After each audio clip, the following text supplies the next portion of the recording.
بسم الله الرحمن الرحيم. الحمد لله رب العالمين، والصلاة والسلام على حبيبنا محمد وآله وصحبه أجمعين. برابر رزقان، السلام عليكم ورحمة الله وبركاته. ناو نیشانی کۆڕ و بابەتەکەمان بەو شێوازەیە پێشوازیکردن لە مانجی پیرۆزی ڕەمەزان. پێغەمبەری خۆ عەلەیهی سەڵات وسەلام عادەتی وابووە، سونەتی وابووە چەند ڕۆژێک پێش ڕەمەزان موژدەی هاتنی ڕەمەزانی داوە بە دەوروبەری، فەرموویەتی ئەتاکم ڕەمەضان و شەهڕ مبارەک. پێغەمبەری خۆ عەلەیهی سەڵات وسەلام بە هەوڵانێ فەرموو ڕەسای خۆیان لێبێ، ئەی فەرموو مانجی ڕەمەزان بەرەو ڕوومان دێ و ئێمە بەرەو پێشوازی و خزمەتێکین کە مانجێکی پڕ فەڕ و بەڕەکەتە، مانجێکە پڕە لە خێر و کۆمەڵێک خەڵات و دیاری تایبەتی پێ. هەموو کەسێکی ژیر و عاقڵ ئەگەر دەرەجەی عەقڵەکەی کەمیش بێ، پێی بڵێن میوانێکە دێ، یەکسەر دەسێنێ بەناو ماڵەکەیە. ئێستا هەر کام لە ئێمە تەلەفۆن بۆ هەر کەسێک بکەین، یا هەر کەسێک دۆستێکمان تەلەفۆنێک بۆ ئێمە بکا لە ماڵەوە بین، بڵێ ئەوە دێم بۆ ماڵتان و سەردانێکتانەکەم، یەکسەر خێرا دەسێکێنین بەناو ماڵەکە، ئاو شتە زیادانە لابن و تۆزێ ماڵەکە ڕێخەن. و ئێمەیش لە پێشوازی میوانێکی ئازیزین کە ڕەمەزانە، پێویستە دەسێک بە دڵ و دەروون و ئەندامەکان و ژیانی ڕۆژانی خۆمان نابێنین تا چەند ئەم دڵ و دەروونەی ئێمە گونجاوە بۆ پێشوازیکردن لە ڕەمەزان. جا ئەگەر خۆ میوان هەر عەزیزە بەداخەوە، ئێستا لای بەعزێک خەڵک حەزیان لە میوان نییە، ئەجینا ئینسانی پاک و چاک ئەبێ هەمیشە حەزی لە میوان بێ. ئەگەر دیقەتتان لا ئەبێ زۆر جار ئەم قسەم وتووە، مناڵ لە هەموو کە زیاتر حەزی لە میوانە، چونکە پاکە، بە فیترەت خوای پەروەردگار وا دروستی کردو. جاری وای ئەو مناڵە کە ئەزانێ میوانی دێکسە لەناو دەرگای مەدخەلەکەی وەستاوە، پێشوازی لە میوانەکانەکە نایزانێ پێشوازی یانی چی و تەوقە یانی چی. بە سروشت و تەبیعەت خوای پەروەردگار وا ئەم مناڵەی دروست کردووە، ئەبێ ئینسانی پاچیش میوانی خۆش بیوێ. ئەگەر میوانەکە گەورەتر و بەڕێزتر بێ، زیاتر خۆش دەوێ. ئەگەر میوانەکە دیاری پێبێ، خۆشەویستیەکەی زیاترە. جاری وایڵێن ئەوە فڵانە میوان دێ، ئێمە کاتی خۆی مناڵ بووین، بەعزێ خزممان کە ئاهات پارەیشیان پێداین و ئەوانە زیاتر ئەوە حەزمانە کرد ئەوانە زیاتر بێن. جا مانجی ڕەمەزان میوانێکە کە دێ کۆمەڵێک دیاری پێیە کە لە کاتی ترا دەست ناکەوێ. بۆیە پێغەمبەری خوا عەلەیهی سەڵات وسەلام فەرمووی مانجێکی مبارەک لە پێشوازیین. لە فەرمودەیەکی تریشە کە ئیمامی طەبەرانی جێڕایەتی و شێخ ئەلبانی فەرمیێ صەحیحە، فەرمی افعلوا الخەیڕ دەهڕەکم وتعەڕەضوا لنەفەحات الله. پێغەمبەری خوا عەلەیهی سەڵات وسەلام فەرمی ئەوەی موسڵمان هەمیشە چاکەکار بن، ئەهلی خەیر و خەیرات بن، ئەفەرمێ هەمیشەیش هەوڵدەن بەش و بەشتان هەبێ، بەش و پشکتان هەبێ لە دیاریەکانی خوا. فەرمووی فإن لله نفحات من رحمته يصيب بها من يشاء من عباده. فەرمووی خوای پەروەردگار ناو بەناو کۆمەڵێک شنەبای ڕەحمەتی هەیە، هەوڵدەن لەو شنەبای ڕەحمەتانەی خوا خۆتان مەحروم و بێبەش مەکەن. جا ئێمە پێشینانی ئەم ئومەتە لە سەحابە و لە تابعین کە پێیان ئەوترێ سەلەف ڕەحمەتی خوایان لێبێ، کە خوای پەروەردگار شایەتی چاچی و باشی بۆ داون، ئێمە دڵنیاین 100% سەحابە و تابعین زۆر زۆر لە ئێمە باشتر و دیندارتر بوون بە هەردوو دیوەکەی دینداریە، بەکردنی چاکە و بە نەکردنی خراپە. بەڵام ئەگەر بەراوردێک بکەین لە نێوان پێشوازی ئێستەی موسڵمان لەگەڵ پێشوازی ئەوەی کە پێی وتراوە سەلەفی ساڵح، زۆر جیاوازی. ئێستا زۆر موسڵمانی هەر نازانە چەند ڕۆژی ماوە بۆ ڕەمەزان، کە ئەوە چەند ڕۆژێکی کەم و ئەچینە ناو ئەو مانگە مبارەکەوە. لە کاتێکە پێشینانی ئەم ئومەتە کە چاکەیشیان زۆر بووە، هەمیشە لە تاعەت و خواناسی و دینداریا بوون، دوور بوون لە گوناه و تاوان، 6 مانگ پێشتر دوعایان کردووە خوای پەروەردگار بیانگەێنێتە ڕەمەزان، دواتری 6 مانگ دوعایان کردووە کە خوای پەروەردگار عیبادەتی ڕەمەزانیان لێ قبوڵ کە. بۆیە ئێمە پێویستە ئێمەی موسڵمان و دیندار پێویستە کۆمەڵێک ئامادەباشی بکەین بۆ پێشوازی لەم مانگە. یەکەم ئامادەباشی، یەکەم ئیستیعداد کە بۆ ئەم مانگە پێویستە پێوترێ ئیستیعدادی نەفسی. ئەبێ هەر کەسێک لە ئێمە لەلایەن خۆیەوە سەیرێکی ژیانی خۆی بکات، چەندێک لەگەڵ پەیامی ڕەمەزان و قورئانی پیرۆزە گونجاوە ژیانت چەند فەرمانی قورئان هەیە جێبەجێت کردووە چەند شکاندووە کاڵم قورئان سنەتی پێغەمبەریشی لەگەڵایە عەلەیهی السەڵات وەسەلام چونکە ڕەمەزان وەکو ڕۆژومانگ هەر وەکو ڕۆژومانگەکانی تر وایە بەڵام ئەوەی پیرۆزی کردو قورئانە ئەو قورئانە مانگی ڕەمەزانی پیرۆز کردووە بۆیە ئەبێ تۆیش بۆ ئەوەی بەهرەمەند بی لە ڕەمەزان ئەبێ سەیرێکی دڵ و دەرونی خۆت بکەیت چونکە پێشوازی ڕاستەقینە لە ڕەمەزانە بۆ ڕەمەزان ئەبێ بە دڵ و دەروون بێ و ئەوەیش بەڕاستی هەڵەیە موسڵمانێک پێی وابێ بڵێ بەخوا گەرمە و ڕۆژگار درێژە و ئەفەوتین و چونکە ئێمە وا فێر نەکراوین لە دینداریە ئەوەنە دڵمان لە لایەنی بەدەنی بێ خۆجاری وای ئینسان ئیشی زۆر قورسەکە و زۆر ناڕەحەترە بێ و چەند قاتی ڕۆژوو ڕەمەزانیش ناڕەحەتە بێ بەس هەستەکا بۆی تەماحێک لە پێشێتی ئیشێک لە پێشێتی یان بڵین کرێیەکی باش لە پێشێتی زۆر گوێی لەوە نییە کە چەندێک ماندووە بێ بۆیە بێ ئێمە وا بەو ڕوحێتەوە پێشوازی لە مانگی ڕەمەزان بکەین کە مانگی ڕەمەزان دیە دڵ و دەرونی ئێمە خاوێن نەکات و کۆمەڵە دیاری خوایشمان بۆ ئەێنێ و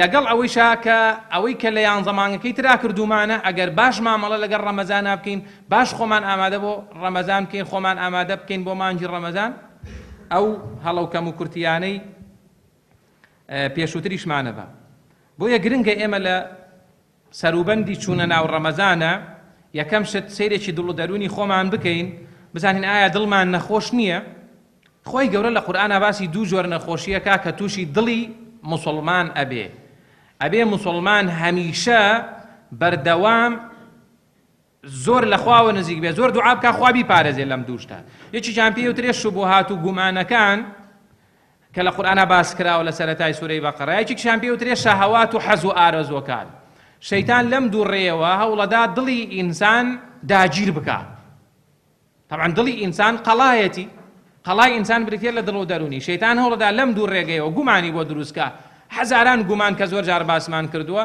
هەزاران پەیج و سایت و قەنات و ئەفلام و ئەوانە عەرزەکرێ ڕۆژانە کە ڕەنگە ئێمە سەیریان کەین و بیان کەین و پارێشیان بۆ بدەین هەموو بۆ ئەوەیە کە موسڵمان تووشی گومان کا لە دینداریە ئەوە بەشێکی ئەگەر لەوەیش پارێزراوە بێ عەقیدەکەت ساغ و سەلیم بێ لە بەشەکەی ترا شەیتان هەوڵەدا فێڕ دێ بکە شەهەوات و حەزەکانە ڕوانینی حرامە جۆگرتنە لە حرام حرام خواردنە سەیکردنی حرامە هەموو ئەمانە کە پێوترێ دنیای شەهەوات ئینسانی موسڵمانە بێ دڵی لەمانە خاوێن کاتەوە ئەمجار ئەتوانێ پێشوازی لە مانگی ڕەمەزان بکا و بتوانێ بەهرەمەند بێ لە مانگی ڕەمەزان چونکە وەک وتمان ڕەمەزان ئیشوکاری لەگەڵ دڵ و دەروونایە ئەگەر نەخۆشێک بچێ بۆ لای دکتۆرێک دکتۆرەکە ئەڵێ تۆ دوای فەحس و ئەوانە ئەڵێ تۆ ئەم نەخۆشیی تۆ پێویستە ئەوەندە عیلاجە بەکاربێنی کە ئێستا نەخۆشی زۆرە ڕەنگە زۆر بەمان عیلاجمان هەبێ ئەڵێ ئەم عیلاجانە ئەبێ پێوەی پابەندی و دوای ماوەیەکی تر سەرم لێبەرەوە فەحسێکی ترێکا ئەگەر دکتۆرێکی دڵسۆز بێ یەکسەر پرسیارەوەی لێکە ئەوە تۆ عیلاجەکانە باش بەکارهێنایە باش بەکارە نهێنە وانە ئیتر ئەبێ ئەم کەسە بۆ خۆی وەڵامێکی پێبێ ئەم دکتۆرە ئەم عیلاجانەی بۆ دا بەم نەخۆشە مەبەستێکی گەورەی هەیە ئەم نەخۆشەی ساغ بێ چاک بێ ئەگەر موسڵمان بێ بۆ دنیا و قیامەتی باشە ئەم دکتۆرە خۆ ئەگەر هەر موسڵمانیش نەبێ بۆ دنیایشی باشە بڵێ چەند نەخۆشێک لەسەر دەستی ئەم خوای پەروەردگار شیفای بۆ ناردوون کەوابوو پێدانی عیلاج و نووسینی عیلاج و فەحسکردن و ئەمانە کە دکتۆرێک کا بۆ ئامانجێکی گەورەیە کە دروستبوونی لەشێکی ساغە بەدەنێکی ساغ و سەلیمە بۆ ئەم ئینسانە ئەم عیبادەتانیش کە خوای پەروەردگار بۆ ئێمەی داناوە برا بەڕێزەکان نوێژە ڕۆژووە هەموو ئەمانە کە ئێمە ئەیکەین زەکاتە بەخشینە حەجە عومرەیە ئەمانە بوو ئەوەیە ئینسان دڵی خاوێن بێتەوە لە خوا نزیک بێتەوە ئەگەر ئەم عیبادەتانە فێری ئەوەیان کردین کە ئێمە دڵمان ساغ و سەلیم بوو دڵمان پاک بوو طبعاً کە دڵیش پاک بوو ئەندامەکانیش پاکە بێ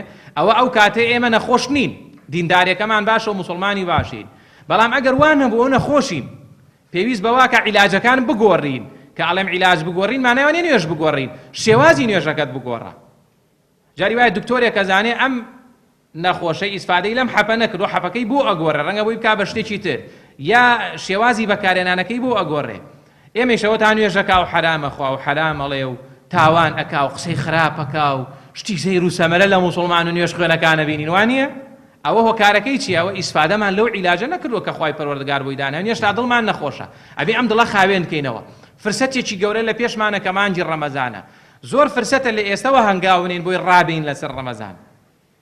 ئەمڕۆ نووسراوێکم خوێندەوە یەکێ لە زاناکان ئەڵێ هەوڵدە لە ئێستەوە خۆت ڕابێنە لەسەر شەو نوێژ بۆی دوایی کە مامۆستا دوو ئاەتی زیادی خوێن بۆڵە بۆ دروست نەبێت لە ناو مزگەوتەکەی بڵێ بەخوا درێژ یەکاتەوە. ئەڵێ لە ئێستەوە ئەبێ خۆت ڕابێنی لەسەر ماڵبەخشین، لە ئێستەوە ئەبێ خۆت ڕابێنی لەسەر خوێندنی قورئان، لە ئێستەوە خۆت ڕابێنە دەخەیە زووتر بچۆ بۆ مزگەوت، بە تایبەتی گەنجەکان.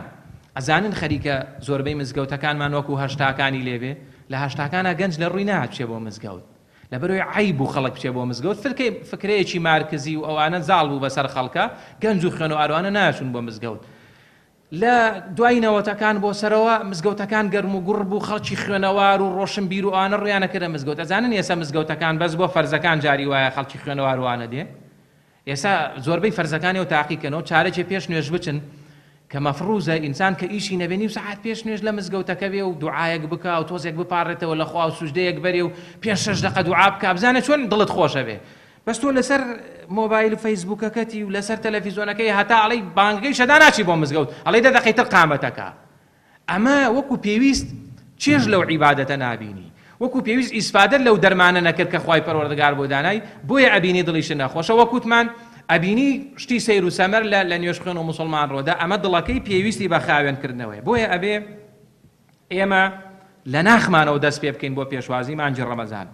ئەمجار لەگەڵ دڵە لە قورئانە دوو شتی تر باسەکرێ کە بریتێ لە بڵێن بینین و بیستن، السمع والبصر، إن السمع والبصر والفؤاد كل أولئك كان عنه مسؤولا.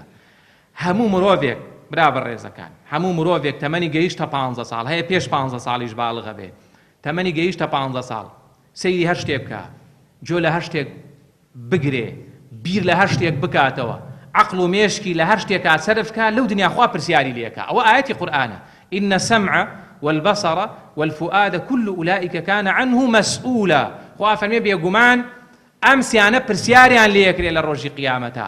خوا پرسیار لە هەر هەمومانەکە. ئەوە بۆچی ئەڕوانی ڕۆژانە؟ جۆر لە چیە گرت؟ خەریکی چی بووی؟ بیری لە چیە کردەوە؟ عقل لە چیا سەرف کرد؟ دڵت چۆن بوو؟ دڵت چەند خاوێن بوو؟ ئەمانە پرسیارێکە ڕوبەڕووی هەمومانە بێتەوە ئاەتی قورئانە. یعنی چۆن نەزانین ئەوە گڵۆپە و ئیشەکە ڕووناک ئێستا بیکوژێنینەوە کوژایە و ئاوە یەقینمان هەیە؟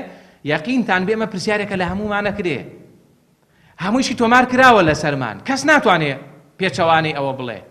بیەوێ پێچەوانەی ئەوە بڵێ خوای پەروەردگار مۆرێک کە داتە سەر دەمێ یەکسەر ئەم دەسە خۆی قساکە، چاو قساکە، جوێ قساکە، ئەوانە هەموو ئاەتی قورئانن کە ئێمە ڕۆژانە ئەیان خوێنینەوە. بێ بزانی بۆیە خۆ ئامادە باشیەکی خۆمان بۆ مانجی ڕەمەزان ئەوێت بەعزێک چاومان خاوێن کەینەوە ڕێونە سەیری شاشە نەکەی، ئەوە گوێ لە شتێ نەگری کە سوودی بۆت نییە. ئەم جار ئەتوانی وەکو پێویست بەهرەمەندی لە مانجی ڕەمەزان.